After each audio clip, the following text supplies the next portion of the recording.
नमो अर्हन्ताणं नमो सिद्धाणं नमो आयरीयाणं नमो अध्यायाणं नमो लोये सव्यसाहुणम्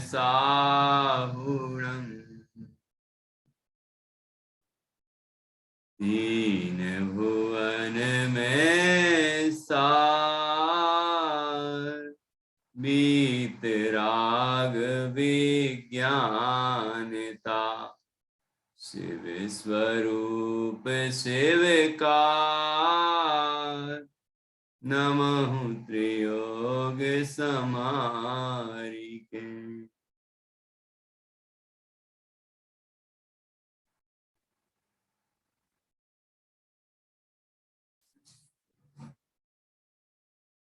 कविवर पंडित दौलत राम जी द्वारा रचित यह छह ढाला ग्रंथ है। इसकी चौथी ढाल चल रही है और हमने दो छंदों पर चर्चा की है।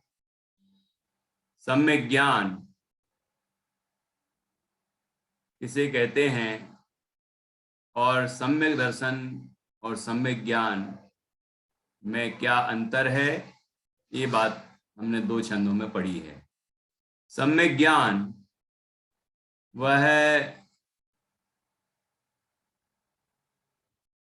विश्व के समस्त तत्वों को, स्वतत्व और परतत्व सभी को, जो कि अनंत धर्मों से युक्त हैं, प्रत्येक द्रव्य प्रत्येक तत्व अनंत धर्मों से युक्त है, अनंत धर्मात्मक है।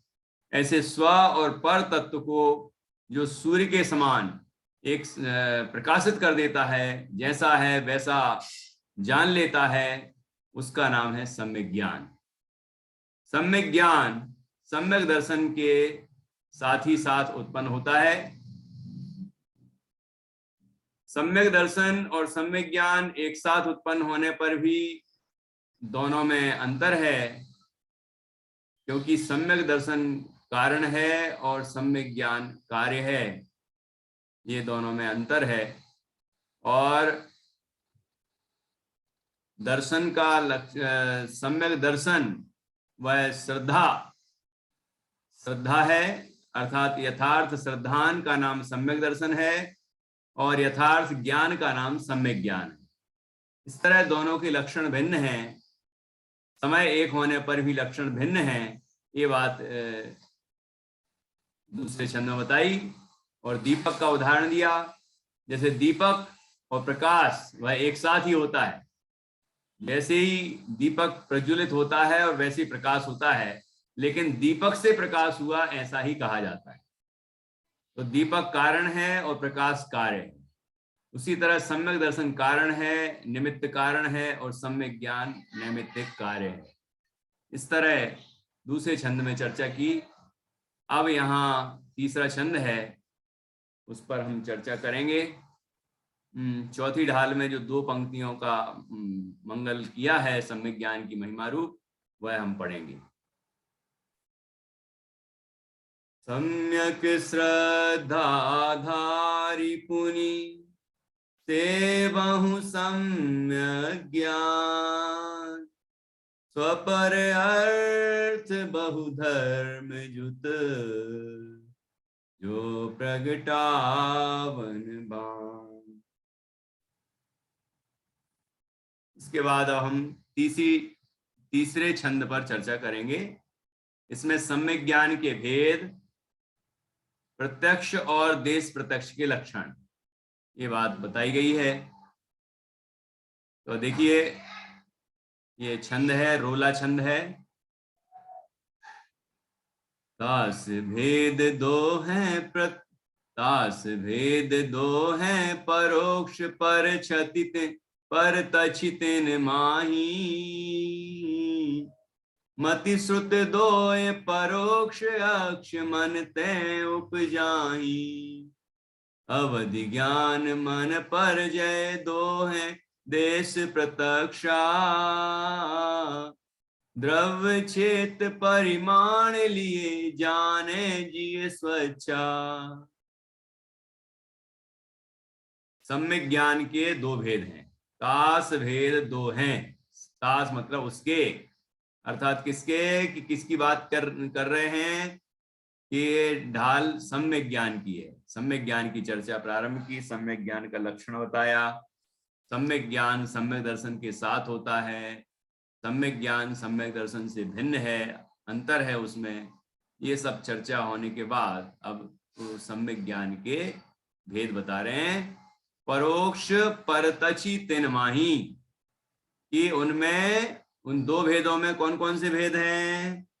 परोक्ष और प्रत्यक्ष। ठीक है, अब ये परोक्ष क्या है और प्रत्यक्ष क्या है? तो कहते हैं मति श्रुत दोए परोक्ष अक्ष मनते उपजाही। अक्ष मनते उपजाही, परोक्ष, परोक्ष शब्द है ना, परोक्ष। तो अक्ष और मन से जो उत्पन्न हो, अक्ष का मतलब इंद्रियां, इंद्रिय और मन के निमित्त से जो ज्ञान प्रवर्तन करता है, उस ज्ञान को परोक्ष ज्ञान कहते हैं। ठीक है, तो वो पांच सम्यक ज्ञान के पांच भेदों में से मति ज्ञान और श्रुत ज्ञान, ये दो ज्ञान परोक्ष हैं। वो हम सबके कौन से ज्ञान है? मति ज्ञान और श्रुत ज्ञान। ये सभी संसारियों के होता ही है, ये दो ज्ञान होते ही हैं। तो वो पांच इंद्रिय और मन के निमित्त से प्रवर्तन करते हैं। तो इस तरह यहाँ बताया, जो इंद्रिय और मन के निमित्त से उत्पन्न होते हैं, ऐसे ज्ञानों को परोक्ष ज्ञान कहते हैं। और वो दो प्रकार के हैं, मति और श्रुत। मति ज्ञान और श्रुत ज्ञान। मति ज्ञान किसे कहते हैं? जो पांच इंद्रिय और मन के निमित्त से होता है, उस ज्ञान को मति ज्ञान कहते हैं। ठीक है, और श्रुत ज्ञान किसे कहते हैं? जो मति ज्ञान पूर्वक होता है, उसे श्रुत ज्ञान कहते हैं। मति ज्ञान के द्वारा जाने गए पदार्थों के संबंध से अन्य पदार्थों को जानता है, उसे श्रुत ज्ञान कहते हैं। ठीक है, ये मति ज्ञान और श्रुत ज्ञान की परिभाषा हुई। और दोनों ही, ये सब दोनों ही इंद्रिय और मन के निमित्त से हो रहे हैं, इसलिए इनका नाम परोक्ष ज्ञान है। तो मति ज्ञान और श्रुत ज्ञान, ये दोनों ज्ञान परोक्ष ज्ञान है। ठीक है, अवधि ज्ञान मन परजय दो हैं देश प्रत्यक्षा। अवधि ज्ञान और मन पर ज्ञान, ये दो देश प्रत्यक्ष हैं। देश प्रत्यक्ष का क्या मतलब है नित्या? देश का मतलब यहाँ एक देश, संक्षिप्त नाम है देश। वैसे उसका पूरा नाम है एक देश। एक देश का मतलब है आंशिक, मतलब थोड़ा सा। ठीक है, आंशिक प्रत्यक्ष, प्रत्यक्ष लिखा ना, प्रत्यक्षा। तो देश प्रत्यक्ष है, मतलब एक देश प्रत्यक्ष है ये दोनों ज्ञान। क्यों एक देश प्रत्यक्ष है? क्योंकि ये सर्वदेश प्रत्यक्ष नहीं है ना। एक देश प्रत्यक्ष क्यों है? क्योंकि ये पहले तो द्रव्य क्षेत्र परिमाण लिए जाने जिय स्वच्छा। ये द्रव्य क्षेत्र काल भाव, इनकी परिमाण मतलब मर्यादा को लिए हुए होते हैं। जिय मतलब जीव, स्वच्छा मतलब स्पष्ट जानता है। जीव मति अवधि ज्ञान और मन परिज्ञान से जानता तो स्पष्ट है, इसलिए वो प्रत्यक्ष हैं। और इंद्रिय और मन के निमित्त से नहीं जानता, इसलिए भी वो परोक्ष नहीं है, प्रत्यक्ष हैं। लेकिन वो देश प्रत्यक्ष क्यों है? क्योंकि वे पहले तो द्रव्य क्षेत्र काल भाव की मर्यादा लिए हुए, मतलब 6 द्रव्यों में से कौन से द्रव्य को जान पाएगा ये अवधि ज्ञान और मन परिज्ञान? केवल पुद्गल द्रव्य। तो ये मर्यादा हो गई ना, इसलिए देश प्रत्यक्ष है। केवल ज्ञान सकल प्रत्यक्ष है, क्योंकि वो सब कुछ जानता है, उसमें कोई मर्यादा नहीं है। ये द्रव्य क्षेत्र काल भाव की कोई मर्यादा नहीं है, अमर्याद ज्ञान है, संपूर्ण ज्ञान है वो। लेकिन ये ज्ञान सीमित है। प्रत्यक्षता में तो पूरा है, स्पष्ट है, स्पष्ट जानता पदार्थों को, लेकिन कौन से पदार्थों को जानता है? रूपी पदार्थ को, उद्गल को। ठीक है, इसलिए ये तो हो गया द्रव्य। क्षेत्र की भी मर्यादा है कि कौन कितनी जगह को जानेगा। कोई ऐसा है कि जो अकेले मध्यलोक को जान पाएगा, कोई और थोड़ा ऊर्ध्वलोक में थोड़ा सा जान पाएगा, कोई अधोलोक में भी थोड़ा जान पाएगा। मतलब ऐसे उसकी कोई मर्यादा है ना। क्षेत्र की मर्यादा है, काल की भी मर्यादा है कि भूतकाल में कितना जान पाएगा, भविष्य काल में कितना जान पाएगा, इसकी भी मर्यादा है ना। और कितने भावों को, मतलब कितने कितने परिणामों को जान पाएगा, कर्म की अवस्थाओं को जान पाएगा, वो भी है। तो द्रव्य, क्षेत्र, काल, भाव, इनकी मर्यादा होने से ये एक देश प्रत्यक्ष हैं। लेकिन जितना जानते उतना तो स्पष्ट जानते हैं ना, बिना इंद्रिय और मन के जानते हैं, इसीलिए वो प्रत्यक्ष तो हैं, लेकिन वो एक देश प्रत्यक्ष। समझ में आया कि नहीं आया मैत्री? ख्याल में आया? क्योंकि ये द्रव्य, क्षेत्र, काल, भाव की मर्यादा लिए हुए हैं दोनों ज्ञान, इसलिए इनको एक देश प्रत्यक्ष ज्ञान कहते हैं। ठीक है, अवधि ज्ञान और मनपर ज्ञान एक देश प्रत्यक्ष है। इस तरह से कितने ज्ञानों की चर्चा हो गई? 4। इसमें से मति ज्ञान और श्रुति ज्ञान तो हो गए दोनों परोक्ष ज्ञान, और अवधि ज्ञान, मनपर ज्ञान हो गए देश प्रत्यक्ष ज्ञान। अब रह गया एक ज्ञान। कौन सा ज्ञान? केवल ज्ञान। अब केवल ज्ञान की बात अगले छंद में करेंगे। तो यहां पर देखिए भावार्थ पढ़ते हैं। इस सम्यक ज्ञान के 2 भेद हैं, प्रत्यक्ष और परोक्ष। उनमें मति ज्ञान और श्रुति ज्ञान परोक्ष ज्ञान है, क्योंकि वे दोनों ज्ञान इंद्रियों तथा मन के निमित्त से वस्तु को अस्पष्ट जानते हैं। सम्यक मति श्रुत ज्ञान स्वानुभव काल में प्रत्यक्ष होते हैं, उनमें इंद्रिय और मन निमित्त नहीं है। अवधि ज्ञान और मनःप्रय ज्ञान देश प्रत्यक्ष हैं, क्योंकि जीव इन 2 ज्ञानों से रूपी द्रव्य को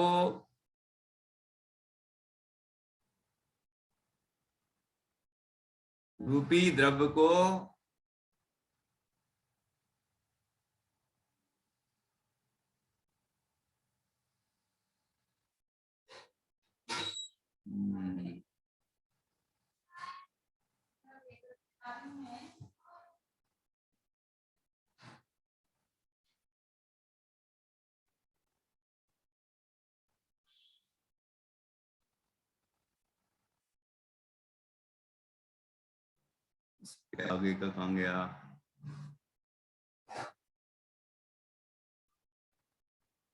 द्रव्य को, रूपी द्रव्य, क्षेत्र, काल और भाव की मर्यादा पूर्वक स्पष्ट जानता है। एक ही लाइन है, इसीलिए दिख नहीं रही थी वो। और इस तरह से ये 4 ज्ञानों की बात हो गई। इसमें एक विशेष बात आई है भावार्थ में कि सम्यक मति श्रुत ज्ञान,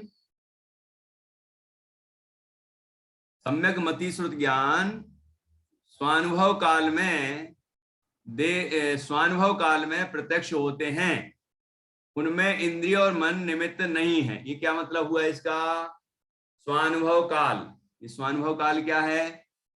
कि जब जीव अपने आत्मा का अनुभव करता है, सम्यक मति श्रुत ज्ञान की बात की ना, तो जब जीव परद्रव्य और प्रभावों से भिन्न, शरीर से भिन्न अपने ज्ञान स्वरूप आत्मा का अनुभव करता है, आत्मा का संवेदन करता है, आत्मा का वेदन करता है, आत्मा का आनंद भोगता है, तो वो जो आनंद का अनुभव होता है वो कैसा है? कि वो प्रत्यक्ष है। प्रत्यक्ष है मतलब उसमें इंद्रिय और मन निमित्त नहीं है, वो आत्मा खुद ही अनुभव करता है, आत्मा स्वयं अनुभव करता है। ठीक है, इसलिए वेदन की अपेक्षा या संवेदन की अपेक्षा वह मति श्रुत ज्ञान प्रत्यक्ष हो गया स्वानुभव के काल में। ध्यान रखना, अन्य काल में नहीं, स्वानुभव के काल में मति श्रुत ज्ञान प्रत्यक्ष होता है। मतलब ये हमारे पास जो मति श्रुत ज्ञान है, ये इन्हीं ज्ञानों से हम अपने आत्मा को जब जानते हैं तो उसके आनंद का अनुभव होता है, और वह हमें साफ स्पष्ट रूप से स्वयं को पता चलता है, इसको किसी से पूछने की जरूरत नहीं होती है, इसलिए वह ज्ञान प्रत्यक्ष ज्ञान है। ठीक है ना। तो ये बात यहाँ पर विशेष बताई है। इसका विस्तार रहस्यपूर्ण चिट्ठी मोक्ष मार्ग प्रकाशक में आप देख सकते हैं, है ना। और भी ग्रंथ हैं, तो उनमें भी आप ये बात पढ़ सकते हैं, है ना। मोक्ष मार्ग प्रकाशक में तो है ही, समय सार आदि जो ग्रंथ हैं उनमें भी ये स्वानुभव की चर्चा है, तो वो बात वहाँ पढ़ी जा सकती है, समझी जा सकती है विस्तार से। अभी अपन आगे बढ़ते हैं। तो देखिए यहाँ पर क्या बताया है आगे।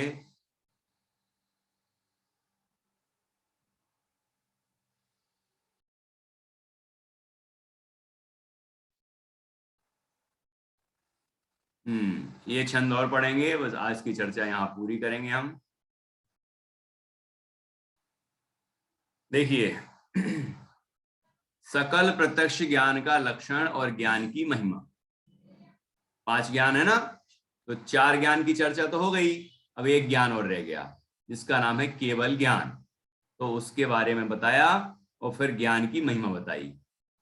सकल द्रव्य के गुण अनंत पर जाए अनंता, जाने के काल प्रगट केवल भगवंता, ज्ञान समान नान जगत में सुख को कारण,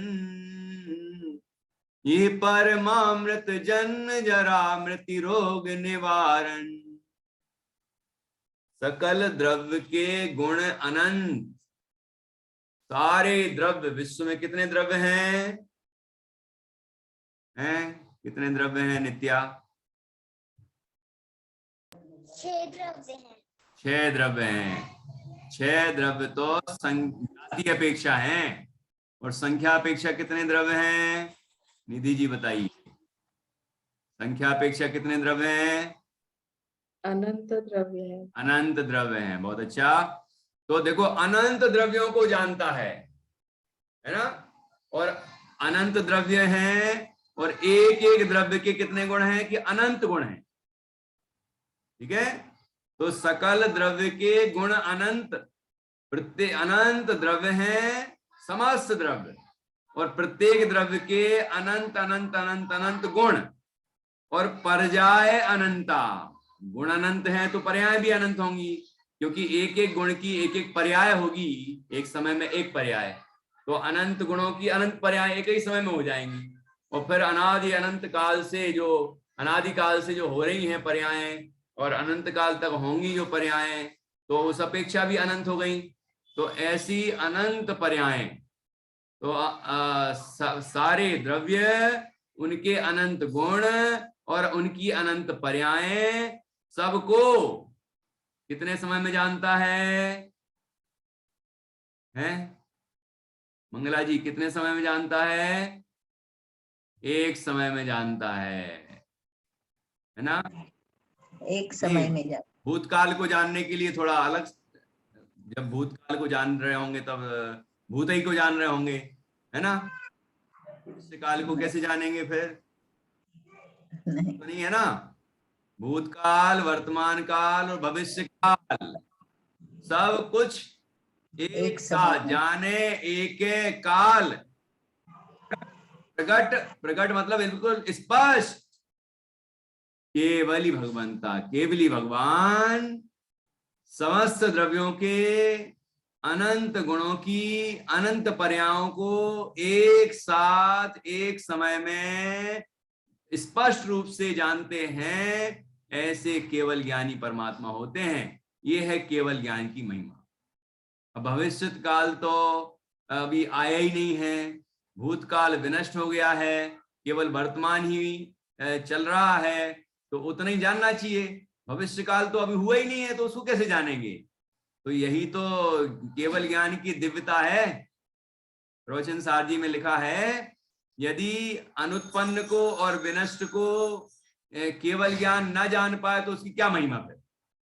उसकी महिमा यही बात में है कि वो भूतकाल जो विनष्ट हो चुका है, भविष्य काल जो अनुत्पन्न है, उसको भी जान लेता है, क्योंकि द्रव्य की योग्यता में तो वो सब है। द्रव्य में जैसे पर्याय उत्पन्न हुई तो कहाँ चली गई वो पर्याय? वो उस गुण में योग्यता रूप में रहती, शक्ति रूप में रहती। और आगामी पर्याय वो भी शक्ति रूप में रहती। कहाँ जाएगी? कहाँ जाएगी वो चीज?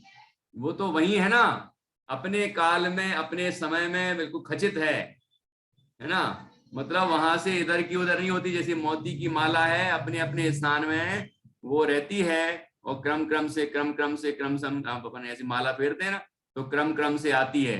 तो एक पकड़ा मोती वो तो वर्तमान, और जो नीचे निकल गया वो भूत, और जो आने वाला है वो भविष्य। लेकिन पूरा गुथा हुआ है ना उस माला में, सब कुछ है कि नहीं है?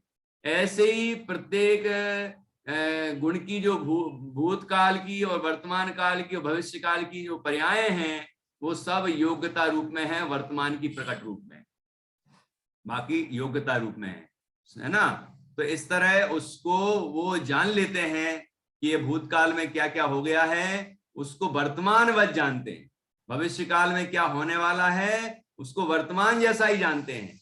ऐसा नहीं जानते कि होगा, बिल्कुल होता हुआ जानते हैं। जब नेमिनाथ स्वामी ने द्वारिका 12 वर्ष बाद द्वारिका जलने की बात कही तो उन्हें तो जलती हुई दिख रही थी। ये 12 वर्ष बाद ऐसी जल रही है और ये हो रहा है। और किस किस तरह से लोग प्रयास करेंगे नहीं जले इसके लिए, वो भी सब दिख रहा है कि नहीं दिख रहा? उनको सब दिख रहा था, है ना। तो ऐसा केवल ज्ञान का ये महात्म है, वही यहां पर बताया गया है। ये हो गया सकल प्रत्यक्ष ज्ञान का लक्षण। अब ज्ञान की महिमा, तो कौन से ज्ञान की महिमा? ये पांचों ज्ञान सम्यक ज्ञान है। ठीक है, पांचों ज्ञान सम्यक ज्ञान है। तो यहां सम्यक ज्ञान की महिमा बताते हैं। सम्यक ज्ञान की महिमा क्या है? सम्यक ज्ञान की महिमा, ज्ञान समान न आन जगत में सुख को कारण। ज्ञान के समान जगत में आन न अन्न नहीं है कोई सुख को कारण।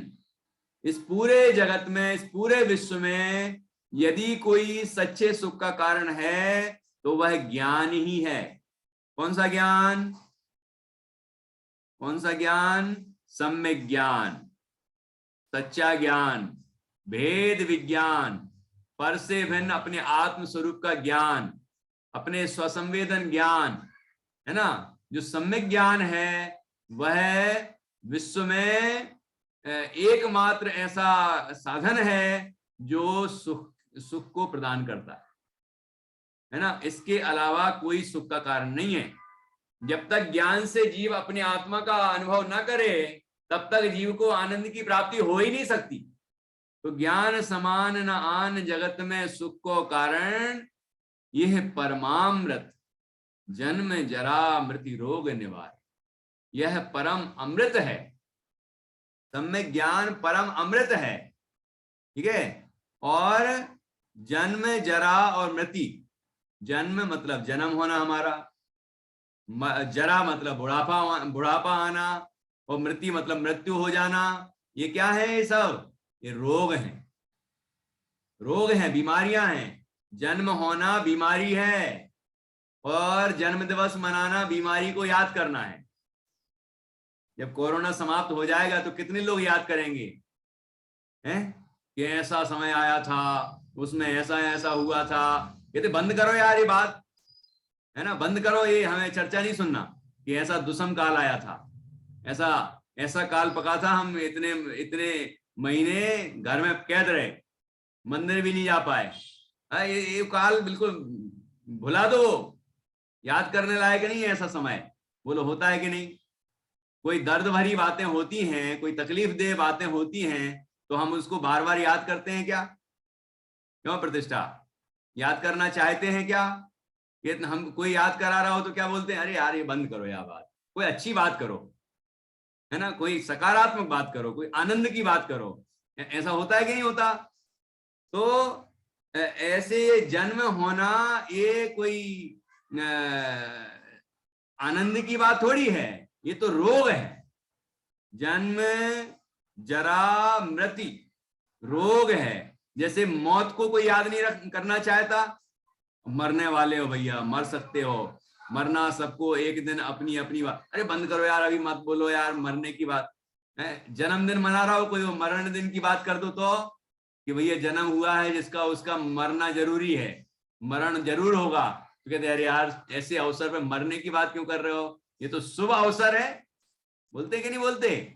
जैसे मृत्यु एक आप मतलब जीव के हिसाब से, मोही जीव के हिसाब से अशुभ अवसर है, ऐसे जन्म भी तो अशुभ ही अवसर है। कौन सा शुभ है वो?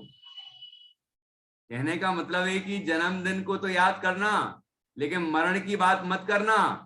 तो जैसे मरण दुखदाई है, ऐसे जन्म भी दुखदाई है, और ऐसे बुढ़ापा भी। ठीक है? जन्म, जरा, मृत्यु, ये तीनों रोग हैं। नहीं तो फिर क्या क्या, यहाँ तो भैया देख लो ध्यान से, ये जो सम्यक ज्ञान रूपी परम अमृत है, सर्वोत्कृष्ट अमृत है, ये तो जन्म, जरा और मृत्यु सबको नष्ट कर देता है। जन्म, जरा, मृत्यु, रोग निवारण। तो आप सोच लो, सम्यक ज्ञान प्रकट करना कि नहीं करना नित्या? बोलो, है सम्यक ज्ञान प्रकट करना कि नहीं करना नित्या को? करना है। क्यों? फिर जन्मदिन नहीं मना पाएंगे। यदि सम्यक ज्ञान हो गया तो जन्मदिन मनाएंगे हम लोग। बोलो, मनाना है कि नहीं मनाना है प्रतिष्ठा? हैं? बोलो बोलो, सोच लो। कहने का मतलब है कि सम्यक ज्ञान हो जाएगा तो जन्म मरण का नाश हो जाएगा। जन्म, जरा, और वो पूजन करते हैं, पूजन में सबसे पहले क्या बोलते हैं? पहला छंद पढ़ने के बाद है ओम ह्रीम श्री, जो भी देवसास गुरुभ्यो जन्म, जरा, मृत्यु विनाशनाय जलम निरुपामति स्वाहा। अब बोलो, ये जन्म, जरा और मृत्यु ये बीमारियां हैं, रोग हैं, ये कोई अच्छी बात नहीं है। ये सब नष्ट करने की बातें हैं, नष्ट करने के विकार हैं, नष्ट करने योग्य हैं, और ये कोई हर्षित होने की बात नहीं है ना? और ये तो नष्ट करने के लिए हैं। तो हमें अपना यदि जन्मदिन याद आए तो क्या याद आना चाहिए? कि हमें अब ऐसा उपाय करना है कि जन्म मरण का नाश हो। ठीक है ना? तो हम क्या करें उस दिन करें तो ऐसी भावना करें कि ऐसा हम हर दिन करें, है ना? भगवान का प्रातः उठ के सबसे पहले दर्शन करें भगवान जिनेंद्र के, और भावना करें कि ऐसे हम भी जन्म, जरा, मृत्यु से मुक्त हो जाएं। ठीक है? हम भी आपकी तरह भगवान बने, और उस तरह हम फिर स्वाध्याय करें, उस दिन दान करें। लोग पता नहीं क्या क्या खिलाते रहते हैं दुनिया भर के लोगों को। अब वो केक खिलाते हैं, पता नहीं क्या खिलाते हैं, कैसे बना होता है ना? तो ऐसी चीजें खिलाने से क्या है? और वो कई लोग तो टॉफियां बांटते हैं बाजार की लेके, अब उसमें क्या क्या डला है पता नहीं, है ना? तो ऐसे काम नहीं करना है। क्या करना है? यदि देना ही है तो पात्र दान करें। ठीक है? ऐसे अच्छी भावना से, उत्कृष्ट भावना से कार्य करें, स्वाध्याय करें, आराधना करें, कोई तीर्थ वंदना करें, कोई मतलब ऐसा अचीवमेंट, कुछ ऐसी उपलब्धि, कुछ अच्छा कुछ आयोजन करें कि जिससे विधान करें तो लोगों को भी कुछ धर्म मार्ग में उनका विकास हो, ऐसा कोई कार्य करें। ठीक है ना? और ऐसी भावना करें कि हम इस जन्म में जन्म मरण के अभाव का प्रयत्न करेंगे। सम्यक दर्शन, सम्यक ज्ञान, इनको हम प्रकट करेंगे, जिससे हम आगामी काल में चारित्र की पूर्णता करके और निर्वाण की प्राप्ति करें। इस तरह की भावनाएं हम सबको होना चाहिए। तो यहाँ पर सम्यक ज्ञान की महिमा बताई है। ज्ञान समान नान जगत में सुख को कारण, यही परमामृत जन्म, जरा, मृत्यु, रोग निवारण। जगत में यदि सुखी होने का एकमात्र कोई कारण है तो सम्यक ज्ञान है, वेद विज्ञान है, आत्मज्ञान है, दूसरा कोई नहीं है। कितनी ही भौतिक चीजें हम इकट्ठी कर लें, सुखी होने वाले नहीं हैं। ये बात पहले श्रद्धान में पक्की होना चाहिए कि हम भले ही कितने संसाधन इकट्ठे कर रहे, धन संपदा वैभव भोग सामग्रियां सब कर रहे हैं, है ना, लेकिन उनसे सुखी नहीं होने वाले, ये बात 100% सही है। सुखी यदि हम होंगे तो सम्यक ज्ञान से ही होंगे, है ना। ये पहले निर्णय तो करें, ऐसा निर्णय करेंगे तो हम सम्यक ज्ञान प्राप्त करने का प्रयत्न भी करेंगे। तो ऐसा ये बड़ा ही सुंदर छंद है। इसमें सबसे पहले तो केवल ज्ञान का स्वरूप बताया, लक्षण बताया, और उसके बाद फिर ज्ञान की महिमा बताई। तो ये पांचों ज्ञान सम्यक ज्ञान है, मति ज्ञान, श्रुति ज्ञान, अवधि ज्ञान, मनःप्रज्ञान, केवल ज्ञान। पंचम काल में ये केवल ज्ञान नहीं हो सकता भले ही, लेकिन सम्यक ज्ञान तो हो सकता है। हमारे जो मति ज्ञान श्रुति ज्ञान है ये सम्यक तो हो सकते हैं, इनसे हम सही जान सकते हैं, है ना। सारे विश्व के पदार्थों को जैसा है वैसा ही हम जान सकते हैं जिनवाणी के माध्यम से, है ना। तो हम उनको यथार्थ रूप से जाने और समस्त पर तत्वों से भिन्न, परद्रव्यों से भिन्न अपने आत्मा को जाने कि मैं ये ज्ञानमयी आत्मा हूं, ऐसे अंतर में अनुभव करें और आनंद को प्राप्त करें। तो ही हमें वास्तव में ये हमारे जीवन की उपलब्धि होगी और हमें यही सच्चे सुख का कारण है। तो सच्चा सुख प्राप्त होगा और सारे रोगों का अभाव होगा, जन्म जरा मृत्यु का रोगों का अभाव होगा। और सोचो, जन्म जरा मृत्यु रोग का अभाव करने वाला है जो सम्यक ज्ञान, वो कौन से रोग का अभाव नहीं कर सकता। सारी बीमारियों का अभाव सम्यक ज्ञान से ही संभव है, क्योंकि इसके अलावा दूसरा कोई उपाय नहीं है। ऐसी बड़ी ही सुंदर चर्चा इसके अंदर की गई है। हम सब ने ये छंद पढ़ा और इस छंद का मर्म समझा। अब इसके आगे अगले छंदों की चर्चा हम कल करेंगे।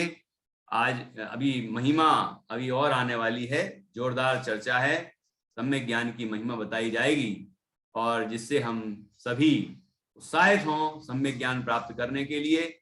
और निश्चित रूप से हम सबको इसके लिए प्रयत्न करना ही चाहिए।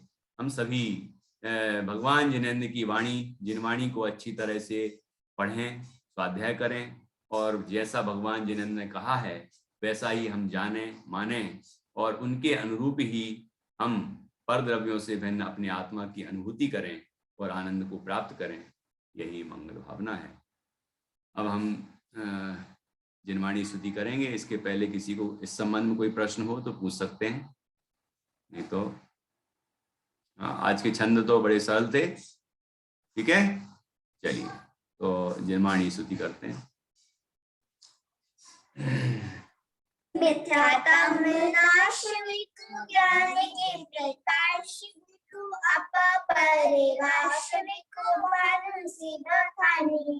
द्रव्यजान बिको बंदर के दिमाग बिको शबर पहचान बिको परम ब्रह्मांडी अनुभव बताए बिको जीव के जताए बिको कहूँ सताए बिको भव्य जहाँ तहाँ तार बिको पार के उतार बिको सुख विस्तार बिको यही हे जिनवाणी भारती कोई न कुछ है जो तेरी शरणा गए सो पावे सुख थे जावाणी के ज्ञान ते सूझे लो कालो सवाणी मस्तक न सदा दे तुमलो। गुरुद्वाल सांग जिनवाणी माता की जय। भगवान जिनधर्म की जय। जय। सभी 9 बार नमो का मंत्र के माध्यम से पंच परमेष्ठियों का स्मरण करें।